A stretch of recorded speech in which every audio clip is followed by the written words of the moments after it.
Tapi sebab apa kita kena korek? Sebab dia kosong. Dia dah kosong dah, dia dah hollow dah. Jadi kalau lantai daripada awal pun dah hollow, kalau kita tak korek dia, kita buat mozaik lama-lama.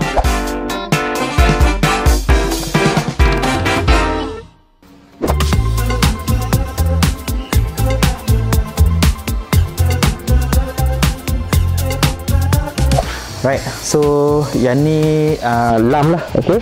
Yang kita akan buat kerja renovation ni di flat untuk memudahkan kerja kita. Kita menggunakan mesin untuk nak buat naik barang. Alright, jom kita buat.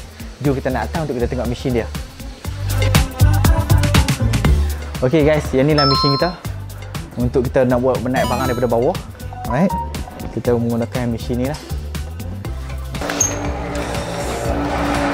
Okay guys, alright. Sekarang ni kita berada di rumah projek di Kulin. Kalau perasan dekat sini tuan-tuan dan puan-puan, ini adalah lapisan simen daripada rumah ni. Rumah ni dia tak ada mozaik pun. Okey, tapi sebab apa kita kena korek? Sebab dia kosong. Dia dah kosong dah, dia dah hollow dah.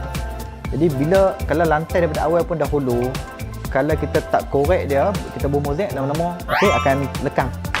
Jadi bila macam tu kita kena korek semua ni. Kita kena korek semua ni. Semua ni kita kena korek. Macam tu guys, alright, supaya kita nak dapatkan hasil kerja yang berkualiti.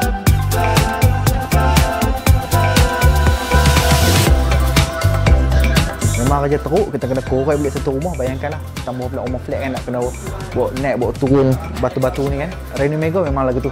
Okey, kita nak kekalkan kualiti kita.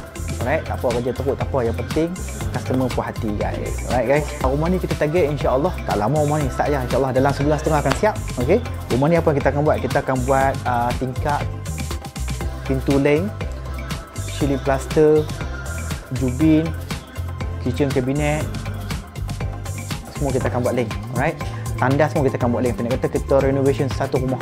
Alright, so sebulan setengah akan siap insya-Allah. Jadi kepada tuan-tuan dan puan-puan di luar sana yang ada rumah flat macam ni ke kan, ada rumah busuk ke, ada nak bina rumah atas tanah sendiri ke, ataupun rumah dah cantik dah, okey, nak buat renovation ke, bolehlah hubungi Abang Pian guys. Alright guys, jumpa lagi guys.